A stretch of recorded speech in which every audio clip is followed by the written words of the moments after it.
Hi everyone, so I'm just about to kick off, but I have to show you this. In the garden, there is a fox. This is arguably the most exciting thing that's going to happen all live stream. Look at him go.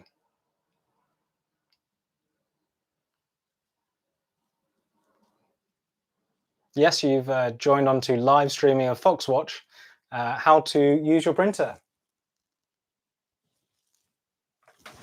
Okay, hi guys.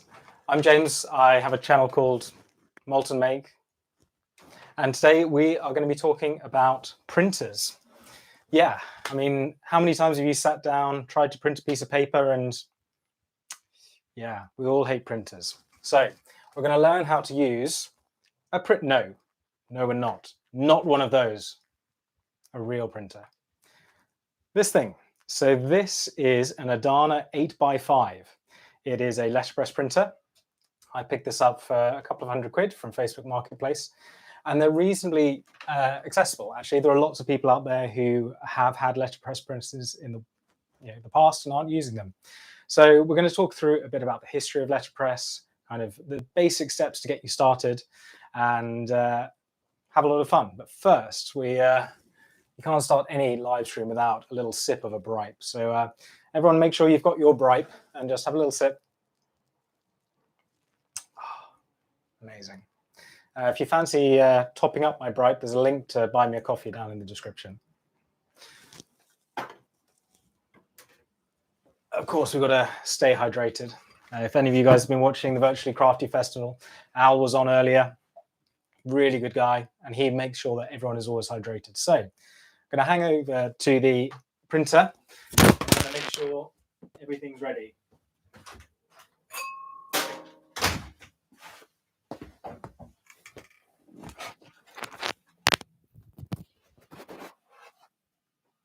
Yes, I did knock my microphone off while I did that. So smooth. So if you guys have got any questions, fire them into the chat. I've got the vaguely down here where I'm looking. Hopefully I'll be able to answer some of them. Hopefully I'll be able to answer all of them, but we'll see. Got loads of people there in the chat. Thanks so much for joining, everyone. And yes, right at the end, we are, by we, I mean, I'm going to be giving away some stuff. Some of it's going to be printing related. Some of it's going to be general makery. So hang around to the end. And hopefully you can grab yourself some sweet Malt and Make swag or some just fun makery things. For you guys who don't know me, my name's James. Like I said, I've got a channel called Malt and Make. I do a weird variety of things. So I don't just do printing, I do woodwork, metal work. I do have a lathe. I have a metal and a wood one, but I also brew beer. So that's one of my big things. And today we're going to be quenching ourselves with Neon Raptor, one of England's finest breweries. This one is a wit beer. Shout out to a lot of the German guys and Belgian guys who are in the comments and the chats who make fabulous wheat beers in their country. You guys should come over and try one of these.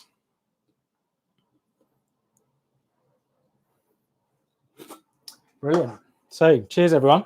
Stay hydrated. So letterpress. You guys might have printers at home. You might have one of these big beer moths that does everything. But really, the idea behind letterpress is that it's kind of back to the original printing. Johannes Gutenberg, the main man who started the printing press, that is the same thing. What you're doing is creating an impression on paper with type. Now, what are you going to use? Let's show you some examples here. So your classic old school type. What do you have? Now this is wood type.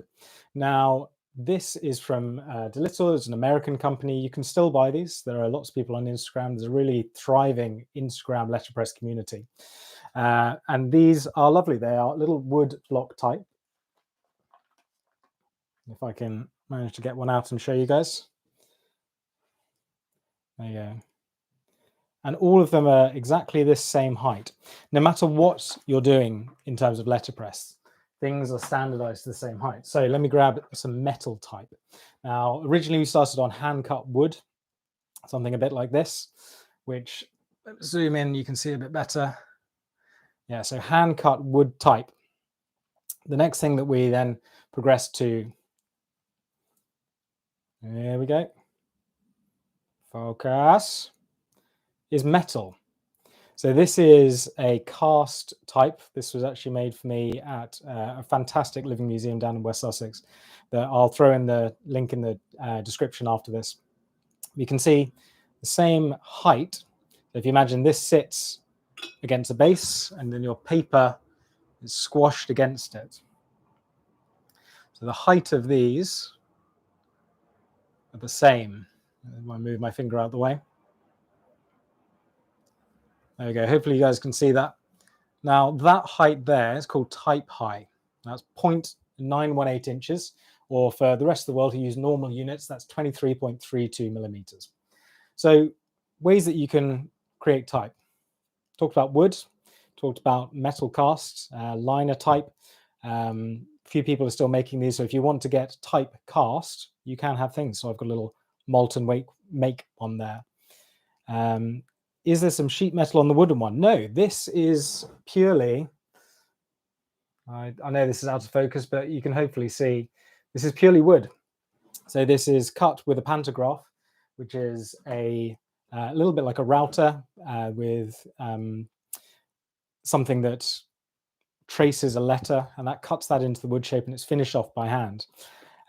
So those wood type ones produce some really nice images. Let me show you a little example of that here. So this jack of all trades is actually, there we go. So this is a textured paper, but it produces some really nice artwork actually. So this is jack of all trades. This is one of the things I'm going to be giving away. I'm going to be giving away some prints at the end of this. So stay tuned and maybe you can win one of those. So we talked about metal type, cast type, and woods type. Now, Dan from Multi Awesome Studios talked a bit about, like, is there some metal on top of the wood? So one of the other options is these. So this is a wood block that brings up a metal etched plate up to cast type, up to type height. So up to that 0.918, 23.32 mil height. And you can see here, this is a archetypal English house. Who knows? I got this in a job lot. It's quite quaint and historical, but there's no way I use this. But nonetheless, this is still the same height as our little letter C from the kind of turn of the century wood plate. So you can get what they're called zincos or etched plates mounted type high on wooden blocks. The other option is something like this. So this is a design I had commissioned. If you guys were at the first Maker Central, I ran a little bingo card. Ellen did something very similar, and the idea was kind of maker-related British things. So I'm going to show you this in a bit more detail. So this is a post box, and the idea was that I was going to do a series of British things. This one says red post boxes, red phone boxes, red buses, red stamps, black cabs. Not everything is red. And this was printed, again, letterpress, and I gave out to a few people. But I've actually done a limited run of these printed. So you can see that if you mount this zinc plate using some sort of sticky back plastic onto a type high piece of wood or metal, then you get this. So is that type height based on some old-timey measurement? Who knows? That's a really good question. If you guys are interested in letterpress, there's a book by Jessica White. This is kind of the book to get. It gives you a lot of different examples. I don't have an Amazon affiliate link, so go buy this, don't go buy this. You want to borrow it from me, let me know. This is a brilliant book. Gives you kind of introduction to letterpress. So I know a lot of different maker skills are quite difficult financially to get into. Letterpress, yes, you can go all out and spend a huge amount of money, but actually the kind of entry is some wood type pressed, or something else like these Zinco plates. These are etched from magnesium. And then a wooden block mounted at type high. You can even get these pre-made at type height. You can put ink on the top of them, the little roller. Let's see if I've got one in here. There we go. So get any ink, doesn't really matter. Add a roller, roll it on top, flip it onto some paper and press it down. Again, you can clean this off and roll the back of it. You won't get that same deep impression that kind of everyone loves with letterpress. You might just get a subtle impression, but nonetheless, you're printing. So if you want to do something handmade, maybe you're a maker with a small business, it's a really great way to get started. Centurion Graphics are somebody that I've used to make these. This etched magnesium thing was made by them. They are reusable, so you can use them a few different times. One of the other options that is a little bit more affordable than metal type is plastic. Now, this is a photopolymer. So I'll stick it on the other camera so you guys can see. And this is what we're going to be printing today. Now, this is the form. Let's see if I can move the press out of the way. There we go. So this is what slots into the press. And in that is the chase base. So this is made by Lime Bay Press. Boxcar make a very similar thing in the US. So whether you're European or US based or anywhere in between, you should be able to get something like this. Now, this is a photopolymer. It's plastic. And again, it's made by a similar process. It's a photolithography, which is a really fancy way of saying block out something and then expose the rest of it with UV light, and it cures, wash away the rest. So this plastic is something I made myself. If you have access to the sun, which admittedly not every maker does, but most of you do, you could create something like this. It will give you a very artistic, perhaps, impression of what you're trying to do versus using a dedicated UV light source. But if you know a screen printer, or if you do screen printing yourself, getting one of those is a really useful bit of kit to have. And you can make make plates like this. These are called solar plates. Toyobo make them. So KF95 is the one I use, and that just dictates the thickness of that plate. Now, they're pretty much as robust as the metal type. So actually, I've used both these magnesium and plastic ones. Both of them are mounted on top of this base to bring it up to tight pipe, and I've not really noticed much of a difference, to be honest. I'm not doing thousands and thousands of runs of paper. So if you are, you know more than me already. But if you're starting out like me, go for plastic. It's a much easier barrier to entry. For a plate from Lime Bay Press, you're looking at maybe £5 or £6 just for a plate, and you can mount that on wood. So Dave down in the comments has mentioned that traditionally you want to get a perfect balance of pressure without indenting the paper. Yes, that's exactly true. So the kind of the classic letterpress people who can teach you a huge amount about this talk about a kiss impression. You don't want that deep impression. You don't want the ridges that you would otherwise see. The key is to get just enough ink on the paper to leave some ink without it being patchy, but you don't want to have those deep, sort of actually really quite sexy little indentations debossing. I'll show you an example of that. So the kind of modern take on things. This is a card from someone who's maybe lurking in the comments, but hopefully he's not. We all love him. Rasmus Lowen, who is a very talented blacksmith. Yes, I'm going to stick all the links to products and everything I've talked about in the description. And I'll send a similar thing on Instagram after this, so you guys can check it out. It's Malt and Make on Instagram, or come back and look at the video. Send me a message if you want to know a bit sooner than that. But yes, everything's going to be on there. So this is Rasmus's card. This is something I've made for him. This is actually a double-sided one, and this is a reject. As the center here was meant to be a dark hot foil impression, but you can see, hopefully, as the light catches it, the deep impression you can get with letterpress. And that's really one of the key differences between printing normally and letterpress printing, is that impression. But like Dave said, yeah, that's a kind of a modern take on letterpress, and that's the bit that everyone seems to want. So if you're using a press this size, so let's zoom back out onto my little 8x5 press. There we go. So this thing is a brilliant starter press. Like I said, it's pretty accessible in terms of cost. If you are willing to be patient, you can find something like this. So this is, vaguely for scale, a normal human hand, or at least the same size as one, but it's mine. This will set you back maybe a couple of £100. check out Facebook Marketplace for that. That's really the best place to go to find something like this.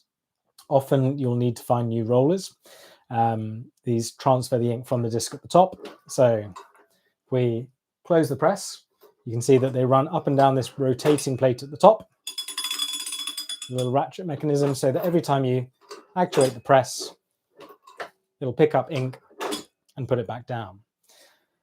With something this size, the limitation is going to be the indentation. Now, when I started out, which was maybe a year ago, I really wanted to get those really deep impressions. And actually, you're going to struggle on something unless you're using sort of a clever bit of artwork. So this design here, as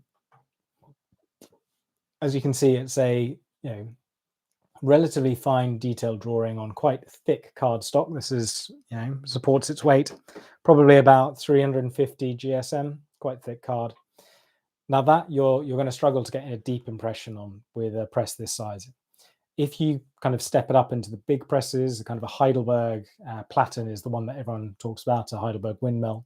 So I think Jacko's got one, Lucas from Jenny Swiss has got one, and Jimmy I think has got one as well, and I've got one back home, or back at the main workshop. This is the shed shop for printing. Those things can exert tons and tons of force, and really, if you want to get deep impression, that's what you're going to have to go for.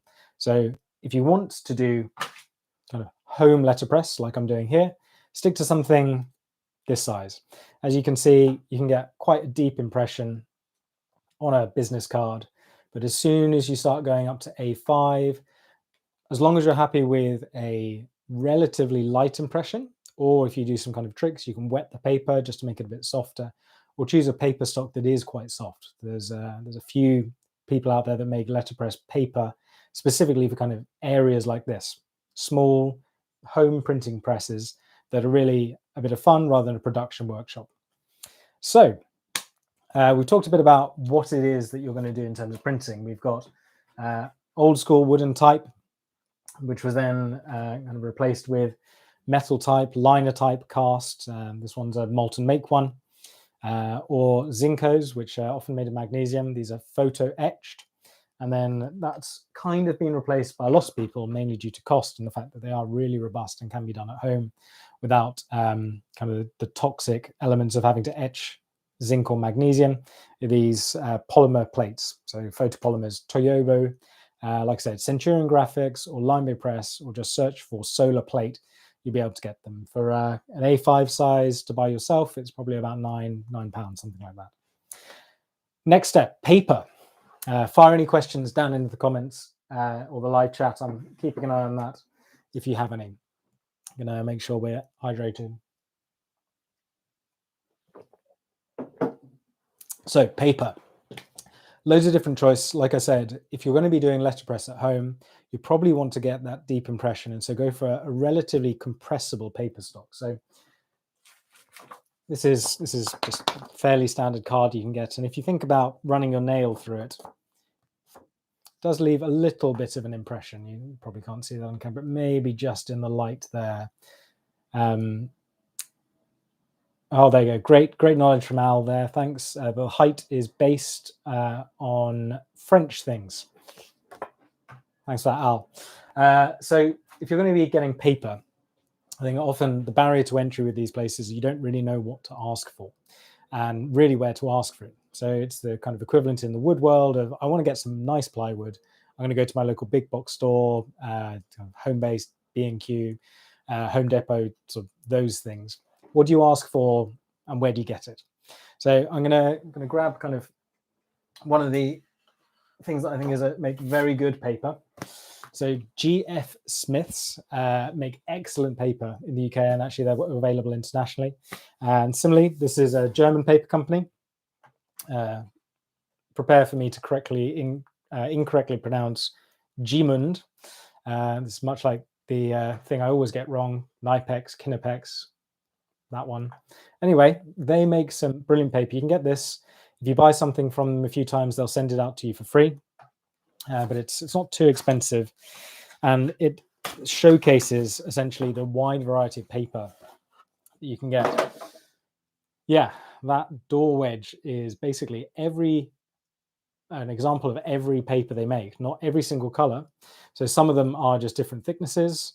In most of the world, we measure our paper thicknesses in grams per square meter. So a kind of printer paper, your normal desktop printer is about 80, 75 GSM, and thick cardstock. So let's find something a bit beefy. There we go, flip over to the other camera. So this stuff, that's 700. So you can see that's maybe 2 mil thick. Oh, thanks, Jamie. Jamie Reed has helped me out. It's pronounced Kinapex. Thanks, Jamie. So this stuff is pretty thick. So if you're looking for paper, I would suggest starting with a relatively light paper. It's much easier to print dark colors onto light paper than it is to try and do the reverse. So start with white paper. Bockford makes some really nice paper, or like I said, GF Smith's, or these guys. Yes, so go and get some paper from them. You can start with any paper. It really doesn't matter. You're going to end up with some great results. And the whole point is just to try something a bit different and enjoy the artifact. You're not going to get a perfect, precise print. If you wanted that, just use one of these, giant printers. Like, who cares? Stick it on one of those, wait 20 seconds, and there you go. The whole point of these is to make something a little bit artistic. Similarly, I would suggest sticking with one color. There's a real crossover here if you've done any screen printing or at least seen some videos about it. I know a lot of makers have done that. And actually, these are t-shirts I screen printed myself. Oh, thanks, Al. Al has corrected my pronunciation of Gmund. It's pronounced Gmund. Thanks, Al. So these are t-shirts I screen printed myself, and you can see up in the back here, a lovely light thing that was made by Phil from Dark Star Studios. Go show him some love. He's got a great podcast audio story out at the moment, kind of ongoing. Dark Star one, really worth listening to if you've got some spare 30 seconds or any length of time. Really recommend it. So with these, the point of screen printing, this has got two colors, and let me tell you, it is a huge pain trying to do two color printing, because you have to register the first color against the second. Go for a single color, doesn't matter what it was or what it is. You can go for kind of something like this. Go for a real Hack Shack neon green. Go for any other light-ish colored paper. Why not? Like, ridiculously not even able to tell what color it is on YouTube. Thanks, YouTube's compression, red. And do it with black ink. You will have much better results. So find some nice-ish paper, find any paper, find newspaper, find old books and sell it on Etsy. That's what everyone seems to do.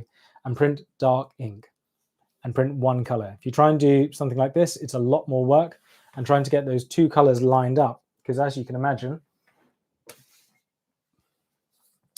trying to get one of these lined up exactly where the one that you previously had, really tricky. So let's get down to some printing, okay? We talked a lot about it. What I'm going to do is I'm going to grab some stuff. Try not to knock anything over. Probably sounds like I will do. And we're going to load this form. This is the thank you card that I've made. And while it's flipped it, probably for you guys on YouTube, this is mirrored. So lock this into the press. This one just slides in. Lots of different options here. And then we're gonna choose some colors. I'm gonna ask you guys, what color do you want to use? We can make custom colors. If you guys have your Pantone swatch book, open it to the chapter on uncoated paper. Al, I'm looking at you. I mean, I'm not, I'm looking at this, but Al, you probably have one of these lying around, even if it's in the office. Pantone is a company that is kind of industry leading in terms of showing what colors are. And these swatch books are very overpriced, really, for what they are. But the idea is to standardize color. So you can pick anything from here, and it will tell you how to mix it based on about 11 different colors. So if you guys have seen a few of my videos, I've got some Pantone chairs at home. And you can see here underneath, we zoom in a bit, they have got 3 different colors. Normally it's 3 or 4 different colors that you need in order to make something. And you just mix those inks in the proportions that they say on here. So if you want to chuck something in the colors, chuck something in the comments of what we should do. If you've got happen to have one of these to hand, let me know and we can do something specifically for you. If not, we'll just have some fun and make a random color based on mixing some different inks. Okay, I'm going to flip you over to this one while I grab some ink, and then we'll move a bit closer so you can see what's going on.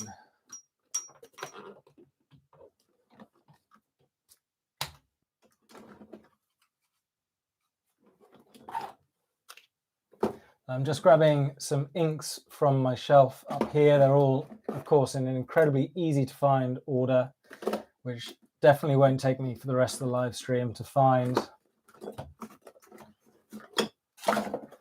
And then we'll get about mixing them.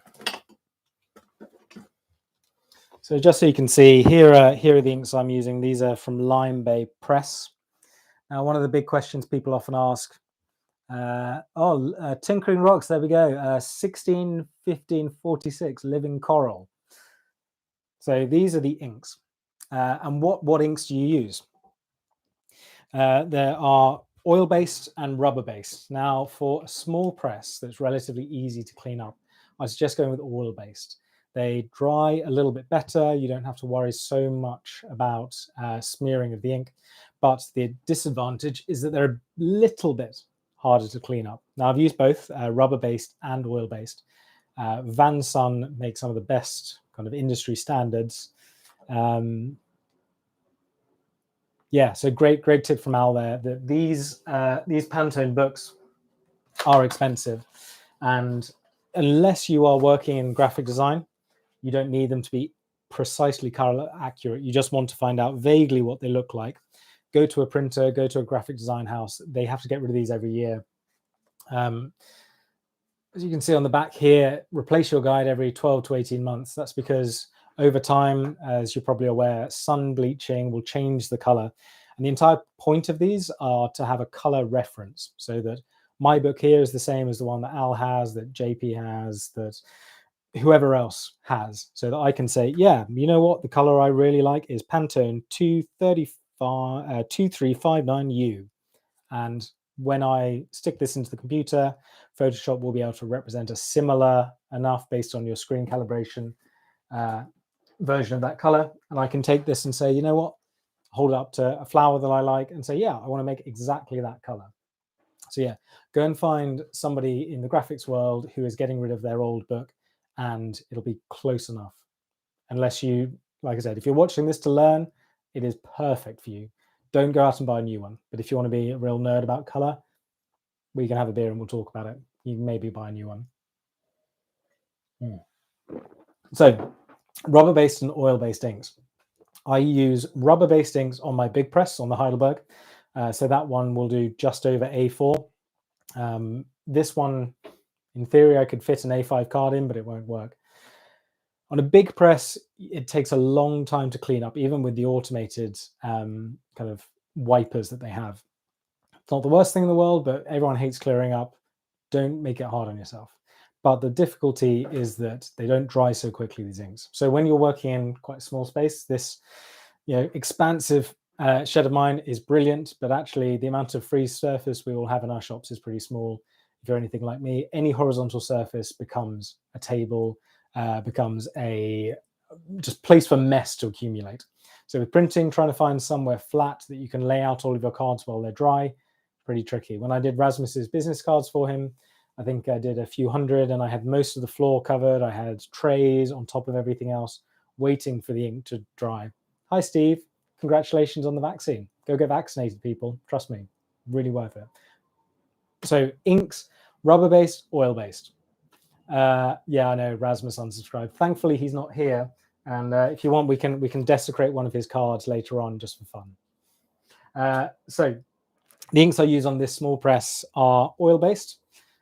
These ones are from Lime Bay Press. They do an amazing variety of kind of home letterpress based products, and I thoroughly recommend them. They're a great company to work with. I've got no affiliation at all, but yeah, go and get some stuff from them if you're based in Europe or the UK, or well, Europe and the UK, or even the US. They will ship internationally. So let's get mixing. Okay, we have got process blue. Let's flick over to this so you can see we've got a variety of different colors. We're going to mix them together. Inevitably, we're going to end up with brown because if you mix too many colors, that's what you get. But let's see where we go. I'm going to bring this over here. See if we can get you a better view of what we're doing. Maybe. Yeah, no, okay. We'll move the press the other way and do it like this. So,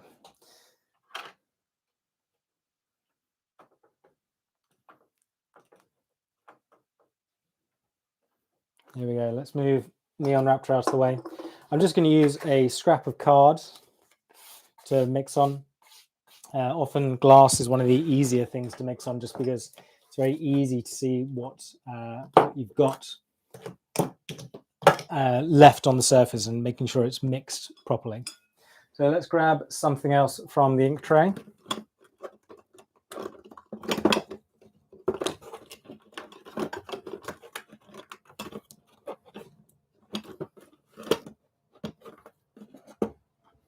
So there's two different types of white I've got here. One's transparent white, one is opaque white. Opaque white is brilliant if you want to make things stand out. Transparent white is a little bit more of a color science use. Let's stick some of this opaque white down. Hopefully you guys can see what's happening here. So a little smear of opaque white there. And yeah, your hands are going to get inky quickly. So let's retrospectively put on some gloves. Well, you know what? Let's not.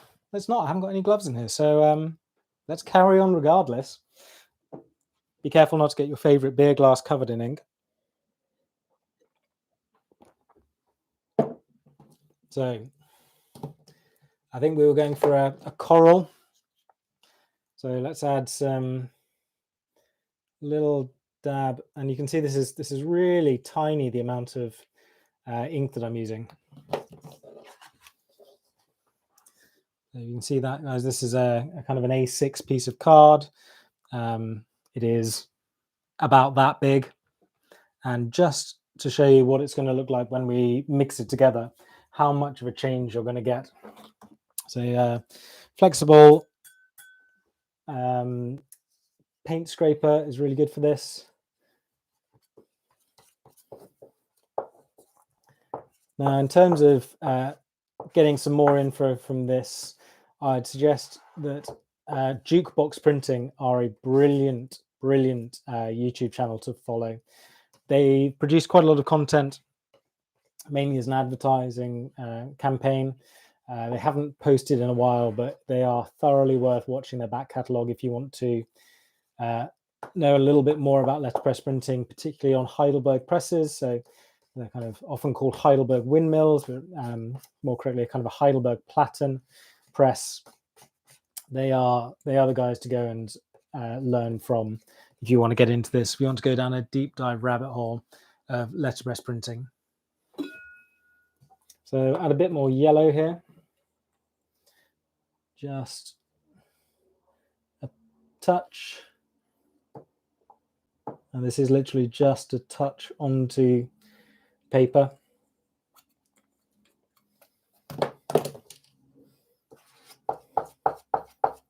You can see just how much of a difference this will make in a second. I'll show you before it's properly mixed. It's kind of got smeary pink, and we'll try and make some more cohesive coral, or we'll just make brown, because you know what, if you want to make an ink, just make brown. It's easy. Mix any colors you have left over.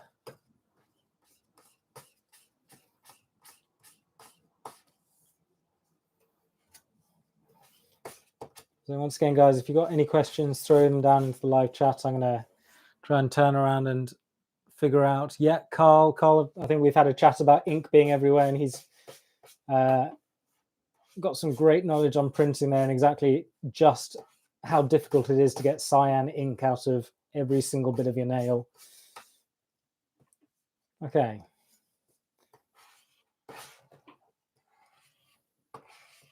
There we go. So we've got some ink. Let's get some ink on the press. As I try not to cover the camera in whatever color I've got on my hands. We're going to call this Tinkering Rules Vaguely Pink Somewhat. Yeah, close enough. So JP has asked, are those printers a smaller version of what Duresta has? Yes. So, excuse me, it's getting quite hot in here. I've got the hot fill printing press on that if we get to it in time, we're going to do some hot fill printing. You know what, I'm going to open the door a bit. Why not? So JP has asked, are these presses similar to what Jimmy has? Yes, they are exactly the same idea, but they are, they're able to be, you can pick them up. So this is something I kind of wheel around my shed shop. Let the fox in. The fox has gone. For those who missed the beginning of the live stream, the most exciting part was a fox. Sorry, Jamie, the fox is gone. These printing presses are very similar to what Jimmy has. So he has a Chandler and Price, which I think unfortunately has been damaged. If any of you listen to the Fitzel podcast, we'll wait to see how it's recovered. But these are much more robust. They are, like I said, this is easy to move around. This is easy to operate with one hand. And effectively, they do the same thing, but they just don't have that same scale. Your kind of industry standard is a Heidelberg platen press. So Heidelberg 8x10, 10x15. But those are relatively hard to come by at a reasonable price.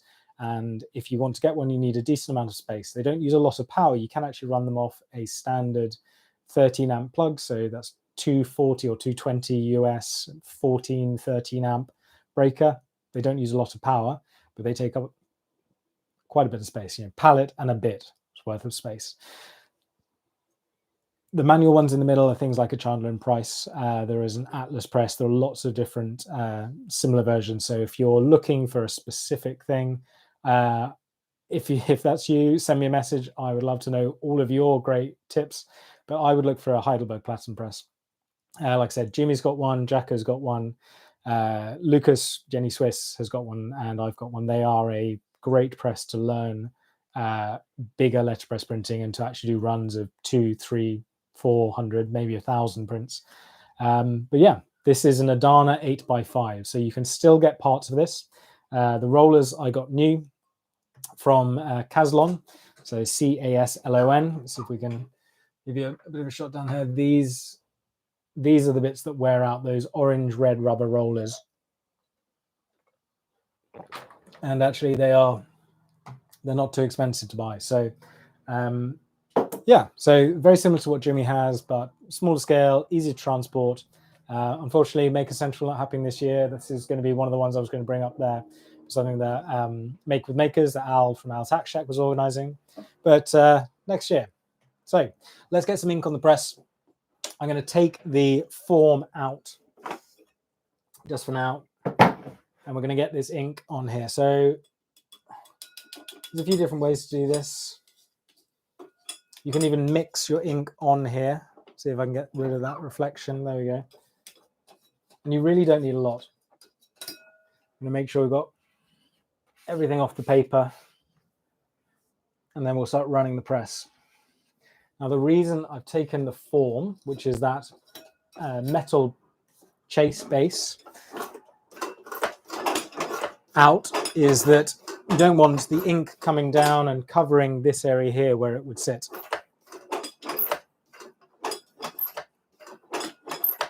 If you guys follow me on Instagram, you'll know that there is a much more satisfying version of this noise version of this noise from the main printing press that I use, the Heidelberg. Oh yeah, that's not the right thing. Let's go for that. There we go. So there's a much more satisfying version of this, but doing it by hand still works, just doesn't sound quite so cool. So Steve has asked, do you often get ink on your hands? Today is a good day. It's only skin coloured. So thanks to Tinkering Rules, we've chosen a really good colour. Thanks, Sean. That was a good shout there. Yes, you probably should be wearing gloves. Just like always, I always wear PPE, question mark. Just while this is mixing, just remember guys, towards the end of the live stream, I'm going to be giving away some stuff, or at least telling you how to give stuff away. It's going to be fairly simple, not tagging friends, just go to Instagram and do a thing. I'll tell you at the end. Oh, right.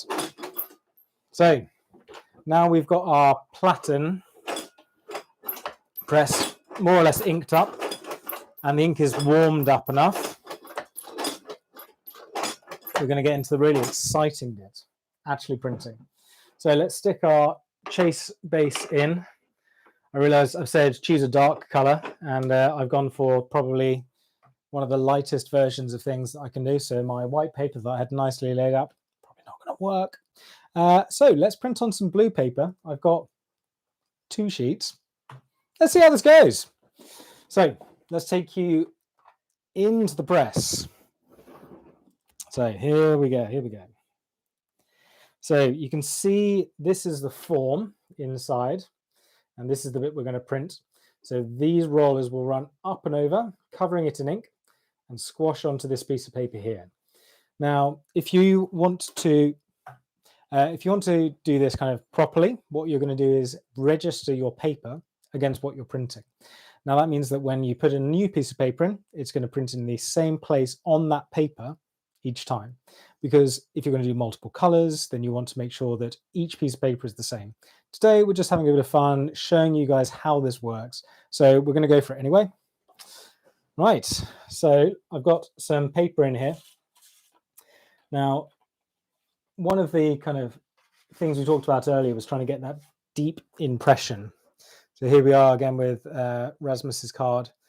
And part of that is making sure that there's enough paper here on the back here, or enough thickness here, such that when this closes, I'll try to do this carefully without covering it in ink, that when this closes, the space between the printing plate and your paper is small enough that you're going to end up with a decent impression. So that's to do with packing the press. Now, all of these things are things that are done differently by loads of different people, and we're not going to get into the sort of important aspects today, but the key thing is to think about, you want the press to be closing. Put the camera down. The press to be closing, so as it comes up, parallel to that printing plate. If it is underpacked, so your paper's not far enough forwards, it'll close and hit the top mainly. If it's overpacked, it'll close and hit the bottom first. So the idea being that, yeah, exactly, like it embosses the paper.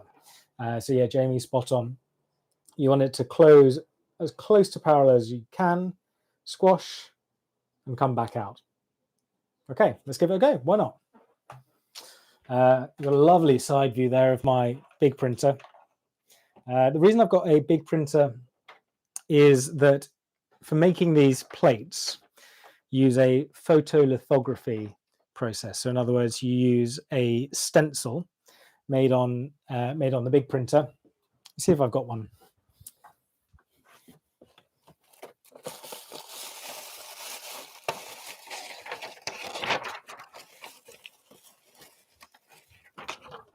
Okay, we've got an example one. Why not? Let's have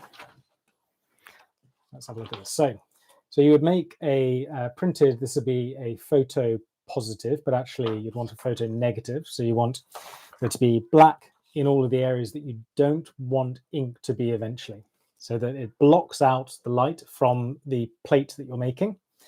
So you put this on a UV exposure table, or under the sun, or under a bright lamp.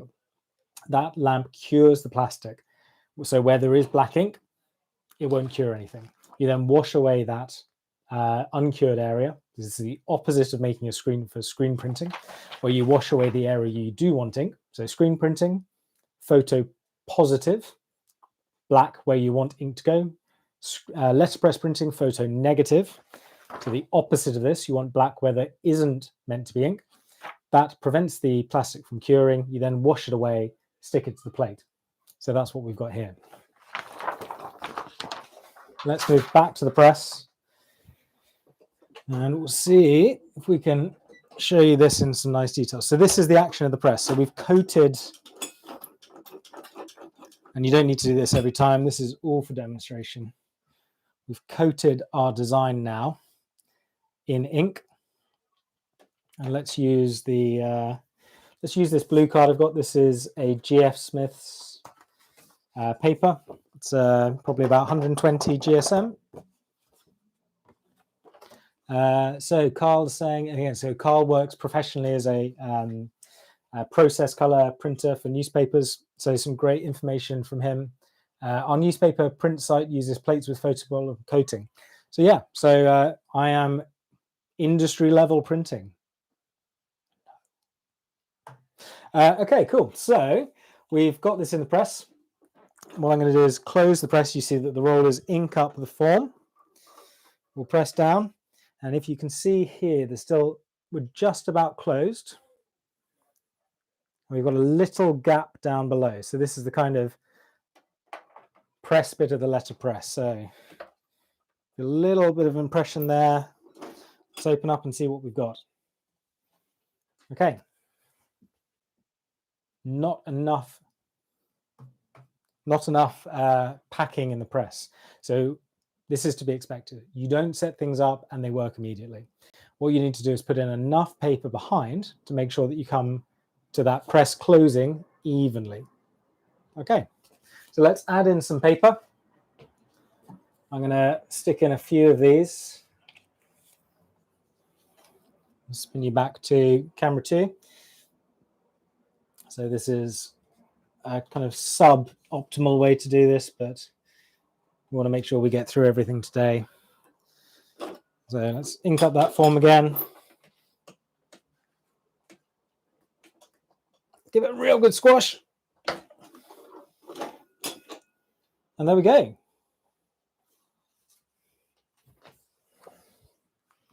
Yeah, focus. There we go, people. So you can see that this is now got the full image. Zoom in just so you can kind of see a bit more. So this has got the full image, and you can see the level of detail that we've got. Let's grab a ruler. There we go, just so you guys can see. So apologies for non-metric people. I'm sorry you don't understand what these are, but hopefully you can see the level of detail we've got down here. So obviously this card's going to need to be trimmed. This one's is just a simple thank you card, and you've got some lovely texture just over here. So even in this relatively precise process, we've got some nice texture here. And we've got this great level of detail down here for, you're the best. This is probably sub-millimeter here, a home printing press, which again is really quite cool. So thanks everyone for watching. I'm going to show you a couple of little bits just as a teaser for maybe what we're going to do next time. And then we're going to talk about giving some stuff away. So let's spin you over to the hot foil printing press. So if you guys have seen some of the things I've done, this is often the one people get very excited about. I don't think we're going to have time to hot foil anything, but essentially it's a very similar mechanism. All right, let's try not to get the wobble. Okay, so again, these things are relatively easy to pick up. So question, how long does the ink take to dry? For these types of ink, I said they are relatively quick drying, but I would give it a couple of hours minimum. So with this, let's just do a quick smudge test. So here's my thank you, you're the best card that we've just printed. See, it doesn't really smudge. It's, yeah, admittedly skin colored ink, so you can't tell. But yeah, this is probably going to be dry within a couple of hours, especially a light impression that I've taken here like this. And I'd say, yeah, you're probably okay within half an hour. If you're going to be doing a big run, you can place them on top of each other. If you're using a rubber-based ink, then that's slightly different. So like I said, go for an oil-based ink to start off with. If you're going to be doing letterpress, you can buy them. And if you want to get a design printed or created for you, brought up to a height, if you're not using letterpress printing press, doesn't really matter. Get a photopolymer press, get a roller, roll some ink on top, and then you can shove it onto wood blocks. So Dave Bauer, I know he's been in the chat. He's done some amazing work with liner cut, I think, printing techniques. So you can cut your own design in lino and print on that. If you want to do something, if you're a bit like me, that you're not necessarily artistically creative in that way, but being able to, I can't draw person, you could design something on the computer, then you've got as many chances as you want to edit it, get a photopolymer print made, and then do woodblock printing like that. Yeah, got to be better than printing with your stupid HP. I've got a stupid Epsom. It's almost as annoying. Cool. So this is a hot foil press printing. So I've got a similar clamshell type printer here that will close up against a heating mechanism. So I've had this on most of the time. Unfortunately, I don't think we're going to have time to properly show you everything, because we'll run into Steve's SK Crafts next demo at 5 o'clock. But this is a hot foil printing press. Unfortunately, yes, Jamie, it's only 2D, although technically 2.5D with the embossing, maybe. Yes, presses are better than printers. I agree with Carl thoroughly. So that is a hot foil printing press, which I think the next time, if I'm invited back, if they're really desperate, we'll do some hot foil printing, and that produces some really cool results. Like I said, with Rasmus's card, this was meant to be quite a deep black, but you can do gold. If you guys ever buy anything from me, or if I send you a sticker swap, I try to send it in something that's got a Malt make embossed or debossed. So emboss brings the level up, deboss brings it down, a debossed hot foil envelope with my logo on. These ones are brass. So the hot foil with debossing, yeah, John, that's exactly it. JP, you're very kind, so you'll bring me back on. But yeah, why not? Next time, I would love to come back. We'll do some hot foil pressing. This is a die for hot foil pressing. Again, this is CNC routed, actually. George made this. Yeah, George made this. George is another maker on Instagram and YouTube, and I think he works for the people who made these. So thanks, George. You maybe made this. So hot foil. Let's grab some foil. This is where you see fancy foil packets or fancy foil kind of on design, designed kind of packaging. This is what they use. So take some foil. This has got a heat sensitive backer on that is adhesive. So when you heat it up, it sticks. When it's not hot, it's just foil. And then we squish this, and we put this in the press, which I'm not going to touch because it is hot. Foil goes over the top and it squashes onto the card. So guys, that is in a nutshell letterpress printing. I hope you found this interesting. Like I said, my name's James, and this has been Malt and Make. Click on the link down below to follow me on Instagram. In about half an hour, I'm going to post a quick thank you to JP and everyone else who has made today possible. And if you comment down on that with the where is it? If you comment something to do with Skull, the most interesting comment is going to win something. So I've got Malt and Make t-shirts. I've got some prints. I've got lots of stuff to give away. If you want to get this sweet Malt and Make, Malt and Make Velcro tidy your cables up, because this is the mess that we've been dealing with behind the camera, and you really need to keep that tidy. I'm going to send out some of these. I'm going to send out stickers. I'm going to send out printed cards, so jack of all trades on a wooden paper. It's a really nice texture there. And some of these limited edition prints. Similarly, if you want a t-shirt and you don't win, there is a way to sign up on my website, which is maltandmake.com. And there's a link there to sign up for t-shirts. These are hand printed by me on screen printing. They are a tri-blend t-shirt, so they're super comfy. And the design I've also got printed up on some leather, which I think looks really cool. So if you want to support me that way, that is a great way to do it. But if not, please subscribe. Please like this video. Apparently that's good for things. Seems that we used to have to impress people. Now we have to impress the algorithm. Guys, I'm going to sign off. Go head over to Steve's channel. He is doing the next demo. If you want to hang out in the chat, I'm going to be down there for 5 minutes before Steve starts. Thank you so much, guys. This has been a huge amount of fun, and I really look forward to the next one. Stay hydrated. Oh no, bripe. Now that's how you want to do it. See you guys.